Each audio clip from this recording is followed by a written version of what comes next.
Meus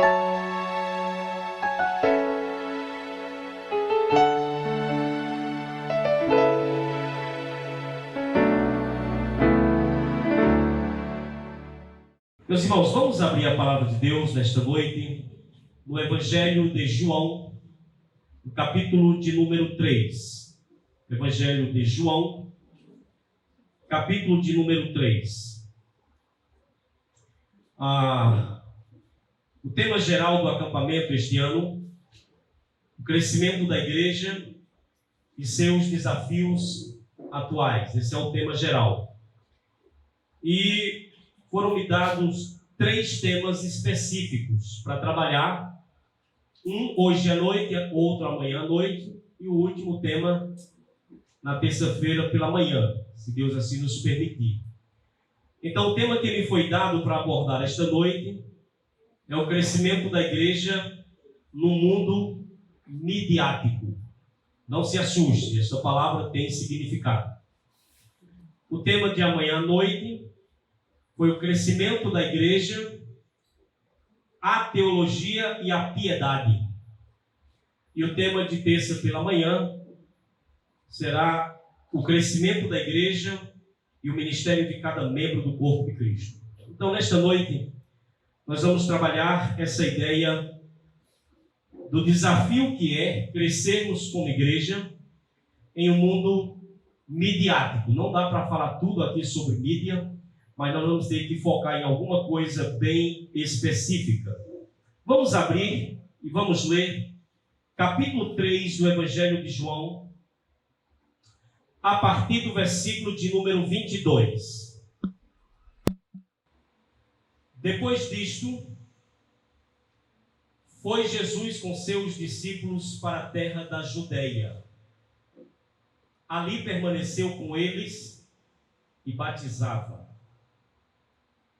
Ora, João estava batizando em Enom, perto de Salim, porque havia ali muitas águas, e para lá concorria o povo e era batizado, pois João ainda não tinha sido encarcerado. Ora, entre os discípulos de João e um judeu, suscitou-se uma contenda com respeito à purificação. E foram ter com João e lhe disseram: Mestre, aquele que estava contigo além do Jordão, do qual tens dado testemunho, está batizando, e todos lhe saem ao encontro. Respondeu João: o homem não pode receber coisa alguma, se do céu não lhe for dado. Vós mesmos sois testemunhas de que vos disse: eu não sou o Cristo, mas fui enviado como seu precursor. O que tem a noiva é um noivo. O amigo do noivo que está presente e o ouve, muito se regozija por causa da voz do noivo, pois esta alegria já se cumpriu em mim. Convém que ele cresça e que eu diminua. Meus irmãos, foi nos dado o tema e o texto.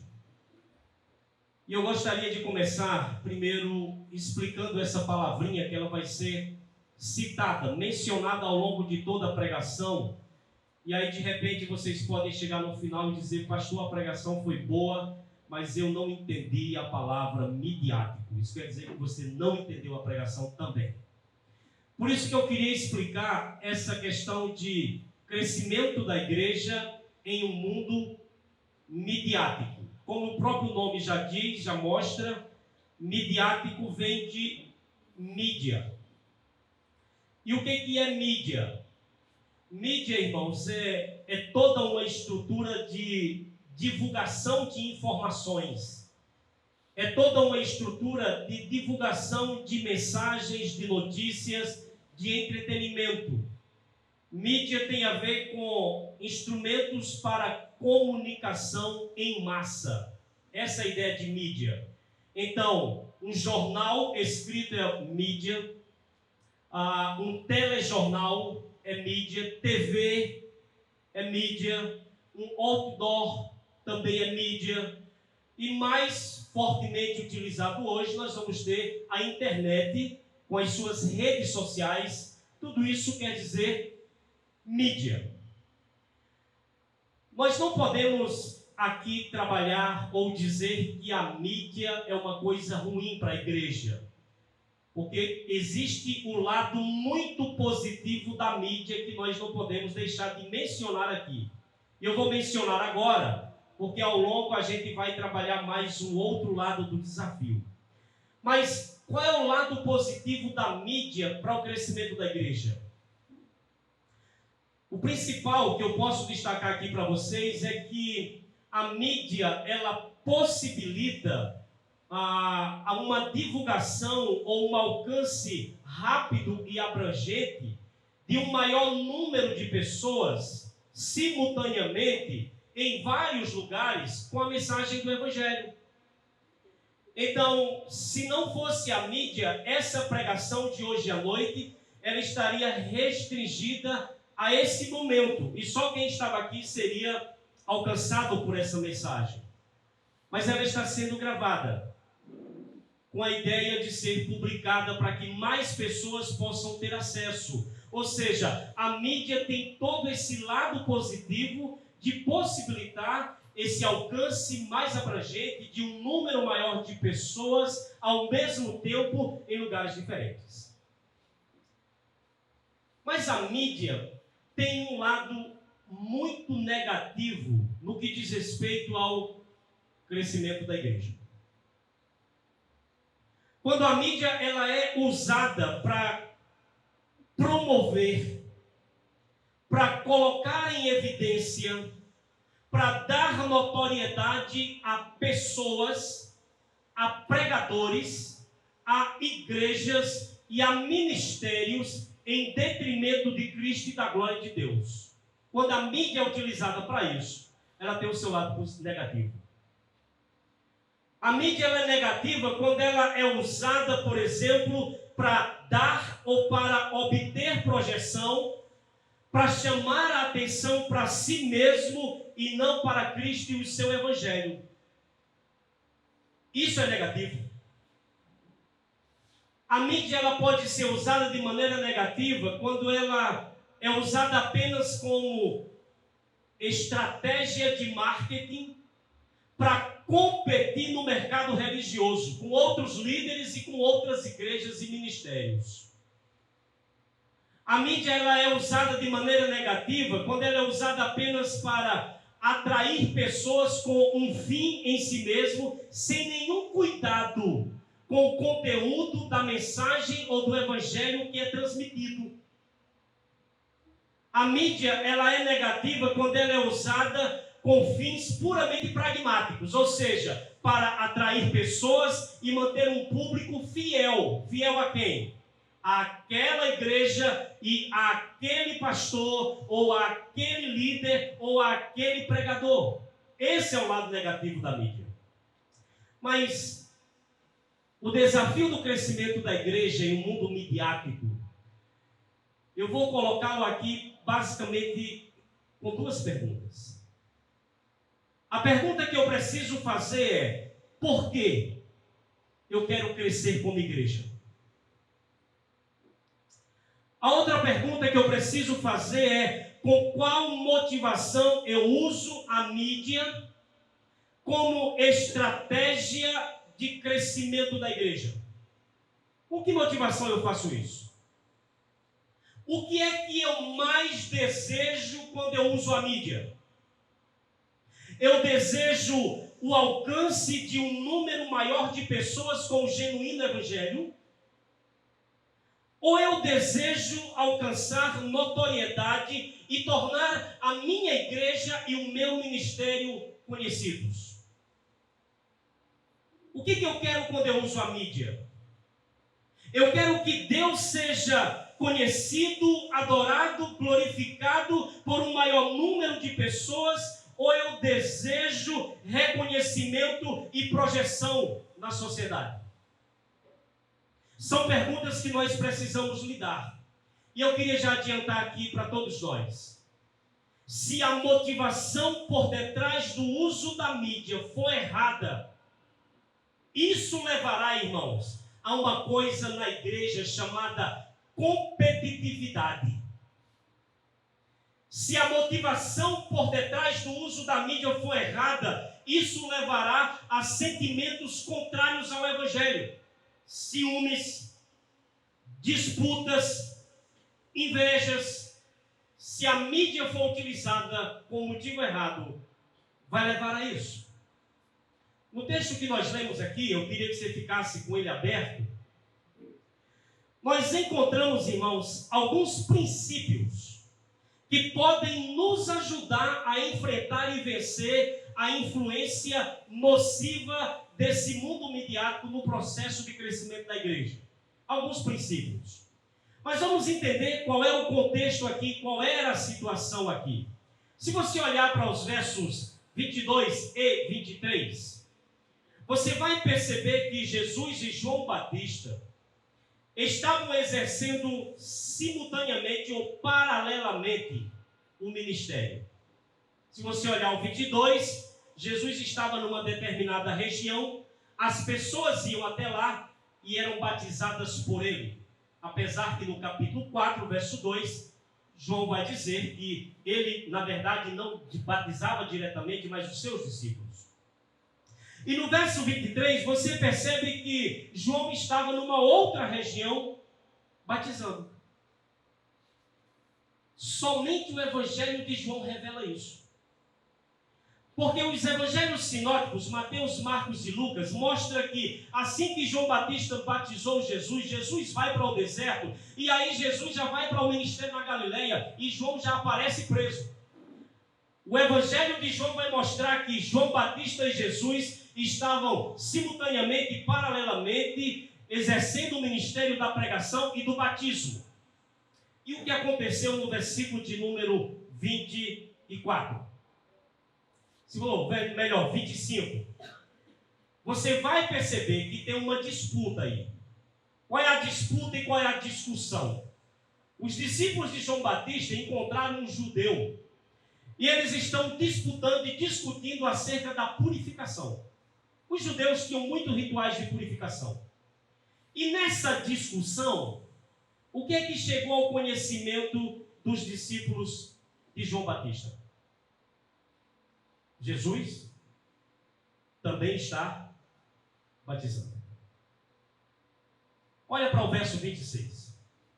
Essa informação que chega para os discípulos de João, simplesmente, irmãos, que Jesus estava pregando e batizando, essa informação fez com que os discípulos de João Batista fossem tomados, possuídos por um sentimento. E qual era o sentimento? Verso 26. Dá uma olhada. E foram ter com João e lhe disseram: Mestre, aquele que estava contigo além do Jordão, do qual tens dado testemunho, o que é que ele está fazendo? Ele está batizando. E sabe o que é pior? Todos estão indo ao encontro dele. Sabe aquele pessoal que ia e te procurava quando o senhor estava batizando no Jordão? Pois é, esse pessoal não está vindo mais para cá. Eles migraram para outro ministério. Ele está desenvolvendo um ministério paralelo ao teu. E simplesmente as pessoas que antes te procuravam agora estão procurando por ele. Bateu, irmão, nos discípulos de João um ciúmes. E parecia que para esses discípulos, João Batista e Jesus estavam competindo. Eles mostraram preocupação com o fato de Jesus estar simplesmente arrebanhando e ganhando notoriedade. O que está acontecendo aqui? O João que havia começado um ministério com grande popularidade. Vocês já prestaram atenção na popularidade de João Batista? Irmãos, normalmente os pregadores vão para onde estão as pessoas. E João ia para onde? Para o deserto. E as multidões saíam de casa para ir para o deserto, para ouvir o cara. Então, o João Batista, que havia começado o ministério com grande popularidade, agora estava correndo o risco de cair na obscuridade. Por que cair na obscuridade? Porque o Jesus que estava na obscuridade e que foi apresentado a Israel por João, agora estava ganhando notoriedade. E isso gerou nos discípulos de João uma coisa chamada ciúmes. O ministério de Jesus estava crescendo, muitos estavam indo atrás dele e agora estava começando Jesus a ficar em evidência. E esse fato estava preocupando quem? Os discípulos de João Batista. Eles estavam com ciúmes, eles passaram a ter uma pontinha de inveja e um sentimento de competitividade. Eles parecem muito conosco. Eles são muito parecidos com muitos de nós. Mas o que eu queria chamar a atenção aqui não é para a atitude dos discípulos de João Batista, mas é para a reação de João Batista diante da informação. Qual era a informação? Mestre, tu estás perdendo popularidade. O teu ministério está em risco. Tu estás perdendo a tua notoriedade. Muita gente agora está caindo fora e indo atrás, e o teu está crescendo e o teu está diminuindo. O ministério dele está progredindo, é um ministério agora que está em evidência, e o teu está caindo na obscuridade. Qual foi a reação de João? Irmãos, é exatamente com base nessa reação de João que eu queria trazer alguns princípios que vão nos ajudar a enfrentar esse mundo midiático no processo de crescimento da igreja. Qual é o primeiro princípio que nós temos aqui que pode nos ajudar? Verso 27. A resposta de João Batista para aqueles discípulos foi: o homem não pode receber coisa alguma se do céu não lhe for dada. Então, o primeiro princípio que nós temos aqui, que ajudou os discípulos de João Batista a vencer os ciúmes e que pode nos ajudar nesse mundo midiático, é o princípio de que é necessário consciência de que Deus é a fonte e o doador dos dons e dos ministérios. O que é que João Batista está dizendo para os seus discípulos? Por que tanta preocupação com o crescimento do ministério dele? Por que vocês estão preocupados com isso? Por que vocês estão preocupados pelo fato de todos agora irem atrás dele e não mais virem ao meu encontro? Deixa eu dizer uma coisa para vocês. Ninguém, homem nenhum, recebe coisa alguma se do céu não lhe for dada. Sabe o que é que João está dizendo para os seus discípulos? Ele está dizendo: olha, eu recebi de Deus o ministério de precursor do Messias. O meu papel, a minha função, o meu ministério é preparar as pessoas para a chegada do Messias. Isso é o que eu recebi. E ele? Bom, a função dele é outra. O que ele recebeu foi a função, o papel e o ministério de ser o Messias. Então, meus queridos, João Batista combate os ciúmes e combate o espírito de competitividade dizendo para os seus discípulos: olha, vocês precisam ter consciência que a fonte dos dons e dos ministérios é Deus. Meus irmãos, quando nós temos consciência de que não há dom ou ministério inerente a nós mesmos, quando nós temos consciência que os dons e ministérios não são propriamente nossos, quando nós temos consciência que Deus é a fonte e o doador dos dons e dos ministérios, nós blindamos o nosso coração contra qualquer sentimento de competitividade no reino de Deus. Já que Deus é o doador dos dons e dos ministérios, já que Deus é a fonte dos dons e dos ministérios, não há lugar na igreja para a disputa, não há lugar para a competição, não há lugar para a medição de forças no processo de crescimento. Já que Deus é a fonte, Ele é o doador dos dons e ministérios, nós não podemos, irmãos, transformar a igreja numa arena de lutas.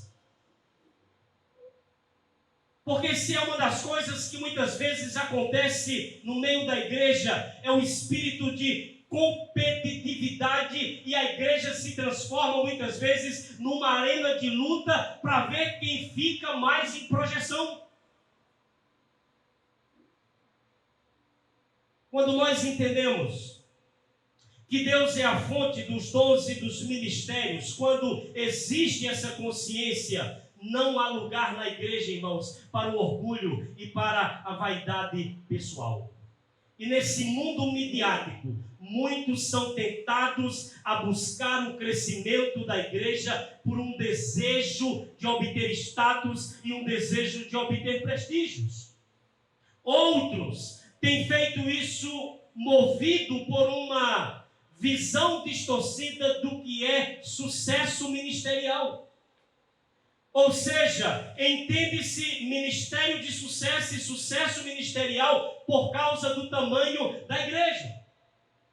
Os que agem assim caem no laço dos ciúmes, caem no laço da competitividade e caem no laço da disputa e da vaidade pessoal. Mas a pergunta é: como evitar isso? Como vencer isso no processo de crescimento da igreja? Fazendo o que João disse. A consciência, ou melhor, cultivando a consciência que o crescimento vem de Deus e não de nossa capacidade e habilidades pessoais. Irmãos, quantas e quantas vezes nós achamos que o crescimento tem a ver conosco? Quantas e quantas vezes nós achamos que o crescimento tem a ver com as nossas habilidades e capacidades, mas Paulo disse: um é o que planta, outro é o que rega, mas o crescimento vem de Deus. Nós não podemos esquecer isso. Nós precisamos vencer isso, irmãos, cultivando a consciência que os dons e ministérios, que as habilidades e as capacidades têm a sua origem em Deus e não em nós mesmos. E foi exatamente isso que João fez quando os seus discípulos estavam preocupados com o crescimento do ministério de Jesus. Ele disse: olha, preste atenção no que eu vou dizer. Os papéis, as funções e os ministérios do reino de Deus não são partes essenciais da nossa natureza. Nós recebemos da parte de Deus. Deixa eu dizer uma coisa para vocês, irmãos. De vez em quando, e quando eu digo de vez em quando, é com uma frequência maior do que de vez em quando, nós queremos usufruir daquilo que é gordurinha específica para ser oferecida ao Senhor. Deus nos dá dons e ministérios para o crescimento da sua igreja. Mas sabe uma coisa que Ele não nos dá? A glória dEle. Isso Ele não nos dá. Por isso que João combateu isso, dizendo: ninguém recebe coisa alguma se do céu não lhe for dada. Mas há um segundo princípio. No versículo de número 28 e 29, João Batista vai dizer para os seus discípulos o seguinte: 28: vós mesmos sois testemunhas de que eu disse. O que é que eu disse para vocês? Eu não sou o Cristo, mas eu fui enviado como seu precursor. O que tem a noiva é o noivo. O amigo do noivo que está presente é o que muito se regozija por causa da voz do noivo. Sabe qual foi o segundo princípio que nós temos aqui, que João mostrou para os seus discípulos e que serve para nós? É que além da consciência de que Deus é a fonte dos 12 ministérios, ele está mostrando que é necessário consciência da nossa identidade em Deus. João combateu esse espírito de ciúmes e de competitividade, deixando claro para os seus discípulos que ele estava convicto da sua identidade em Deus. Primeiro, ele sabia quem ele não era. Quem ele não era? O Cristo. E quem ele não era também? O noivo. Mas ele não apenas sabia o que não era, quem não era. Ele sabia o que ele era. O que é que eu sou? Ele disse: eu sou o precursor. Só isso. E eu sou o amigo do noivo. E ponto. Volta no capítulo 1, por favor. No capítulo 1 do Evangelho de João, nós vemos um momento em que João foi questionado acerca da sua identidade. 1,19. Acharam aí? Este foi o mandamento, o testemunho de João, quando os judeus lhe enviaram de Jerusalém sacerdotes e levitas para lhe perguntarem. Perguntarem o quê? Quem és tu? Verso 20. Ele confessou e não negou. O que foi que ele confessou? Eu não sou o Cristo.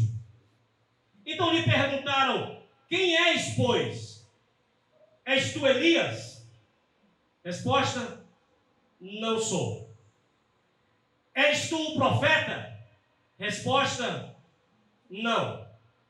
Disseram-lhe, pois: declara-nos quem és, para que demos resposta àqueles que nos mandaram. Que dizes a respeito de ti mesmo? Ou seja, qual é a tua identidade? Resposta: eu sou a voz do que clama no deserto. Sabe o que é isso, irmãos? É alguém que está atuando no reino de Deus, mas ele tem consciência da sua identidade. Ele sabia quem não era. Não sou o Cristo, não sou Elias, não sou um profeta. Mas ele sabia quem era. Ele disse: eu sou a voz. A identidade de João Batista em Deus definia o seu papel, definia a sua função e o seu ministério no reino de Deus. Irmãos, por saber quem era e por saber aquilo que havia recebido de Deus como ministério, João Batista não se sentiu incomodado com o crescimento do ministério de Jesus. Por que ele não se incomodou? Porque ele sabia quem era. E ele sabia o que Deus lhe tinha dado. Por saber quem era e aquilo que havia recebido de Deus, João Batista, irmão, simplesmente não ficou preocupado, não ficou entristecido, porque Jesus estava ganhando notoriedade e estava atraindo muita gente. Por ter consciência de sua identidade em Deus, João Batista expressou uma coisa no versículo 29. Contentamento, satisfação. Eu estou feliz, porque eu estou ouvindo a voz do noivo. Irmãos, nesse mundo midiático, ou esse mundo midiático, fomenta espírito de competitividade no meio da igreja. Esse mundo midiático, ele fomenta um espírito de competitividade entre igrejas e igrejas e entre líderes de igrejas. Esse mundo midiático, ele estimula lutas e disputas por notoriedade e projeção no meio evangélico.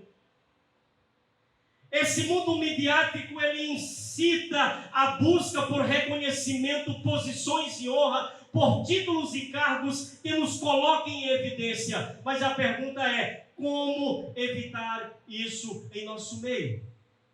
Resposta: tendo a consciência da nossa identidade em Deus. Eu queria que nós pensássemos, quem somos em Deus? Você que está aqui nesta noite, quem você é em Deus? Qual é a sua identidade? Por que essa pergunta? Porque, irmãos, eu queria lhe dizer que não busque ser nada além e nada menos do que o que você é em Deus. Uma das coisas que mais prejudica o crescimento da igreja é que muitos querem ser o que Deus não os tornou. E muitos querem fazer o que Deus não deu para fazer.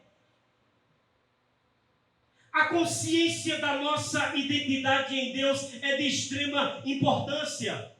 Porque quando se tem consciência da identidade, nós não procuramos fazer no reino aquilo que Deus não nos deu. Então, reconheça primeiro quem você não é.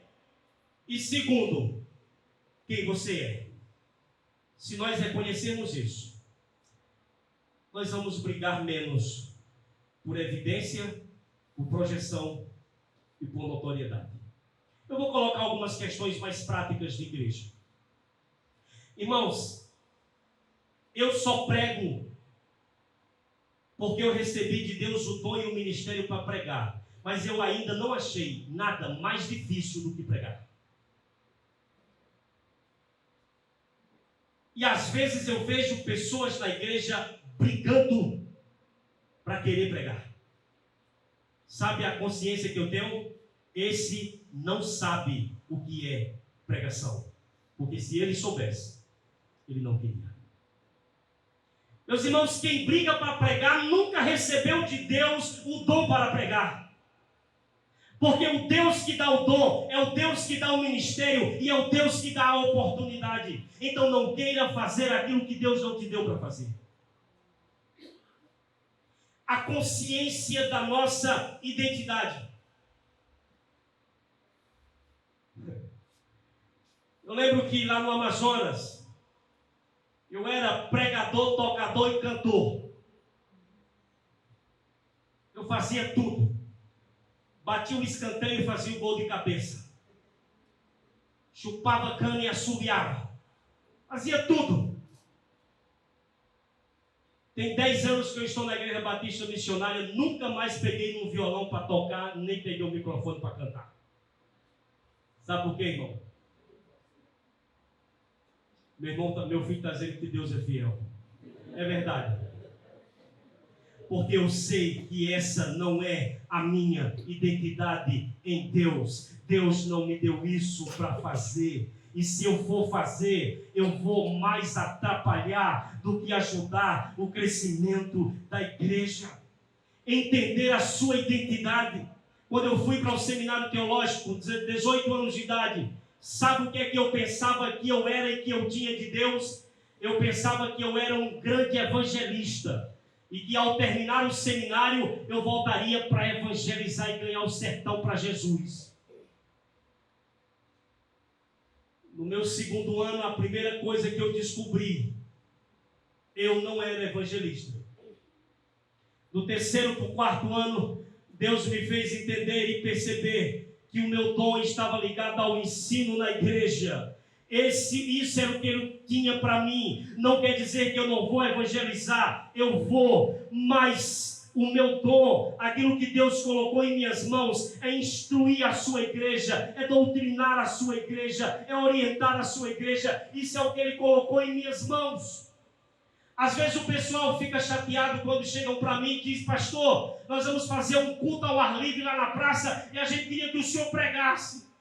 Eu disse: não tem outro não. Como assim, pastor? Eu digo porque culto ao ar livre, o foco é evangelístico, e um pastor como eu não vai ajudar muito. Por quê? Porque eu vou querer pregar no culto ao ar livre dizendo: olha o versículo tal, olha o versículo tal, porque isso está na cabeça de alguém que tem o dom do ensino, e no culto ao ar livre ninguém vai ficar dizendo: olha o versículo tal. Entender a nossa identidade, aquilo que nós somos em Deus e o que recebemos de Deus, irmãos, é de extrema importância para o crescimento da igreja. Então deixa eu lhe dizer um negócio: não faça nada em nome do crescimento da igreja, movido pelo desejo de ter projeção, notoriedade, ser percebido ou reconhecido. Não faça nada. Em nome do crescimento da igreja, não queira ser e não queira fazer o que Deus não te deu para ser nem para fazer. Em nome do crescimento da igreja, não busque ter um nome na história. Por quê, pastor? Eu vou lhe dizer: porque Deus, o Deus que faz a igreja crescer, Ele não dá nome nem projeção para quem busca nome e projeção. Faça somente aquilo que Ele te deu para fazer. Cultive a consciência de sua identidade em Deus. Porque se você souber o que você é em Deus, isso vai definir a sua função, o seu papel e o seu ministério no reino de Deus. Terça-feira, se Deus permitir, nós vamos tratar um pouquinho sobre essa questão da diversidade dos dons. Mas, irmãos, se nós entendêssemos isso, o nosso crescimento seria mais rápido e mais saudável. Mas isso eu vou deixar para depois. Porque nós vamos para o terceiro e último princípio que nós temos nesse texto. O primeiro princípio é que é necessário ter consciência que Deus é a fonte e o doador dos dons e ministérios. O segundo princípio é que é necessário termos consciência da nossa identidade em Deus. E agora João Batista dá o golpe final nos seus discípulos enciumados. Qual foi o golpe? Verso 30. Qual é a preocupação de vocês? Vocês estão preocupados porque ele está ganhando notoriedade e eu estou na obscuridade? Vocês estão preocupados porque ele está numa ascensão ministerial e eu estou descendo ladeira abaixo? Estão preocupados com isso? Vocês vieram dizer para mim isso, pensando que eu vou me sentir enciumado e eu vou entrar em competição com ele? Não. Importa que ele cresça e que eu diminua. Então, o terceiro princípio que nós temos aqui, que vai blindar o nosso coração, que é necessário, irmãos, sair de cena para que o Senhor esteja em evidência. Quando você olha para esse texto, eu digo que João deu o golpe final nos ciúmes e no sentimento de competitividade dos seus discípulos. Sabe o que é que João está dizendo para eles? Ele diz: olha, eu sou o precursor, eu sou o mensageiro que veio para anunciar a chegada do rei. Mas o que foi que aconteceu? O rei chegou. Ora, se o rei chegou, eu já cumpri a minha tarefa. Se o rei já está aí, não há mais utilidade nenhuma o mensageiro do rei estar aqui. Eu sou o amigo, o padrinho do noivo. Ele é o noivo. Ora, será tolice ou seria uma tolice o padrinho querer roubar a cena? Seria uma tolice o padrinho querer tomar o lugar do noivo? Era uma grande loucura. João está dizendo, o momento agora é de quem? É do noivo. Porque a noiva é dele. E eu estou aqui apenas para me alegrar como padrinho, com a alegria do noivo. João está dizendo para os seus discípulos, vocês estão preocupados com o quê? Daqui para frente, no plano de Deus, ele deve crescer. Daqui para frente, no plano de Deus, ele deve estar cada vez mais em evidência. Daqui para frente, no plano de Deus, ele deve ser o centro das atenções. Daqui para frente, no plano de Deus, as pessoas não devem vir após mim. Eu não devo mais ser buscado pelas multidões. Ele é que tem que ser buscado e seguido pelas multidões. Daqui para frente é assim. Ele cresce. E quanto a mim? Bom, quanto a mim, no plano de Deus, eu devo diminuir. Daqui para frente a tendência é que eu possa desaparecer e sair completamente de cena. Irmãos, quando você lê os evangelhos, você vê que João Batista sempre teve a consciência da superioridade e da supremacia de Cristo. Vocês já prestaram atenção como é que ele fala para as multidões? Ele diz, olha, aquele que está vindo aí é maior do que eu. Olha, esse que está vindo aí, ele é tão grande, ele é tão superior a mim, que eu não sou digno nem de praticar ou de fazer em prol dele o serviço do escravo. Não sou digno nem de desatar as suas sandálias, de tão grande que ele é. Sabe o batismo dele? O batismo dele é superior ao meu. Eu estou aqui batizando vocês com água, mas aquele que está vindo aí, ele vai batizar vocês com o Espírito Santo e com fogo. Ele vai crescer. E a minha tendência é desaparecer. Irmãos, um dos textos que nos causa grande impacto é o capítulo 1. Dê uma olhada, por favor. A gente lê e às vezes passa batido. No verso de número 35. João Batista teve sempre o cuidado, irmãos, de apontar para o Cristo. Verso 35 diz assim no capítulo 1. No dia seguinte, estava João outra vez na companhia de dois, de quê? Dos seus discípulos. Discípulos de quem? De quem? De João. João estava com os seus discípulos, dois deles. Verso de número 36. Vendo Jesus passar, ele disse, eis o Cordeiro de Deus que tira o pecado do mundo. É esse aí.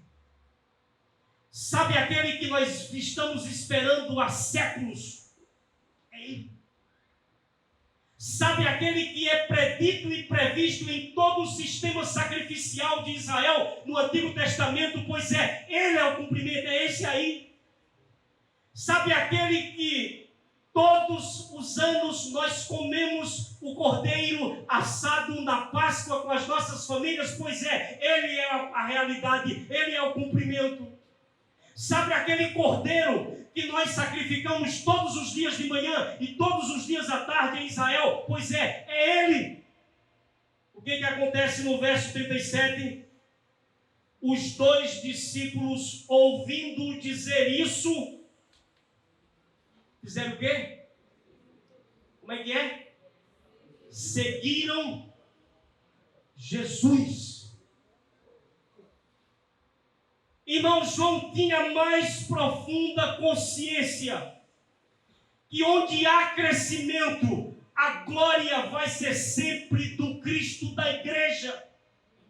onde há crescimento numérico ou qualitativo, tudo vai acontecer, porque Ele é o cabeça, e é da cabeça que vem os nutrientes para alimentar a igreja. Então o crescimento não tem a ver comigo, o crescimento não tem a ver com o pregador, o crescimento não tem a ver com o cantor, o crescimento não tem a ver com você, o crescimento tem a ver com Ele. E João Batista teve sempre esse cuidado de apontar para o Cristo. Ele cresce e eu diminuo. Você sabe o que acontece daqui para frente? O poderoso e grandioso profeta João Batista diminuiu tanto a ponto de ser lançado em um cárcere, em uma prisão, solitário, e ali passou os últimos dias da sua vida na solidão e foi decapitado. Ele sumiu. Mas depois disso, o que acontece com o Cristo? O Cristo cresceu cada vez mais. As multidões agora seguiam o Cristo. O Cristo morto, agora ressuscitado, ele ergue-se dentre os mortos, como aquele que diz: toda autoridade me foi dada no céu e na terra. O Cristo, ele agora cresce, e ele foi assunto aos céus, e a palavra diz que ele assentou-se à destra de Deus, e ele torna-se agora Senhor dos vivos e dos mortos.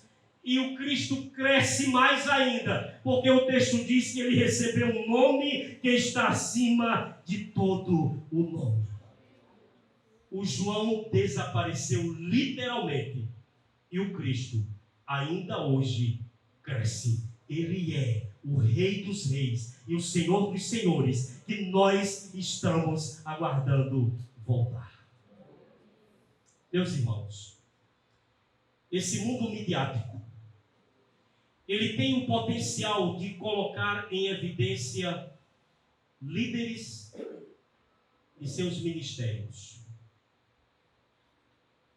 Esse mundo midiático, ele tem o potencial de projetar homens, seus dons e seus talentos. Esse mundo midiático, ele tem o potencial de tornar notórias igrejas e instituições. O mundo midiático tem o potencial de elevar homens, de elevar igrejas, de elevar ministérios, de tornar seus nomes conhecidos. Mas nós precisamos ter o cuidado de não invertermos o que João disse. Há tanta gente em evidência que o Cristo está desaparecendo, sendo ofuscado por causa de nomes, por causa de ministérios que são projetados pela mídia. Mas deixa eu lhes dizer uma coisa: nesse mundo midiático, por mais encantador que ele seja, o princípio continua o mesmo. E qual é o princípio? Jamais devemos cometer a loucura de querer roubar a cena. Estava caminhando mais ou menos, mas agora eu cheguei. A coisa não estava muito boa, mas depois que eu cheguei, aí a coisa começou a caminhar. Estamos querendo roubar a cena.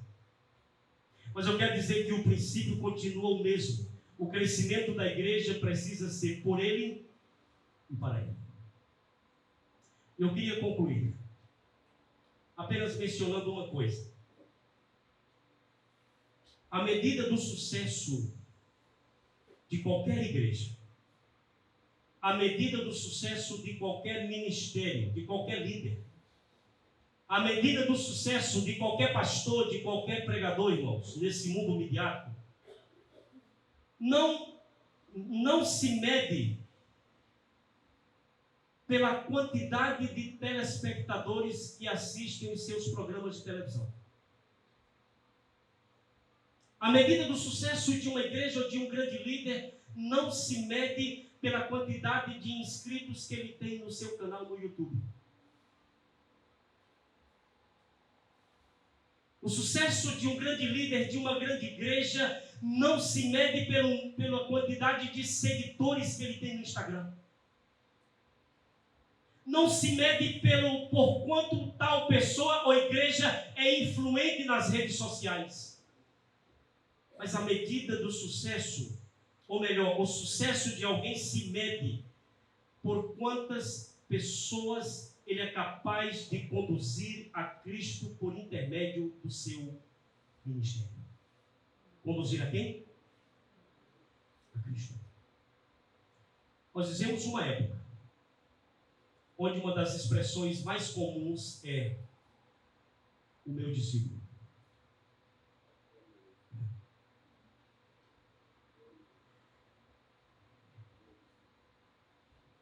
Irmãos, eu não tenho discípulos.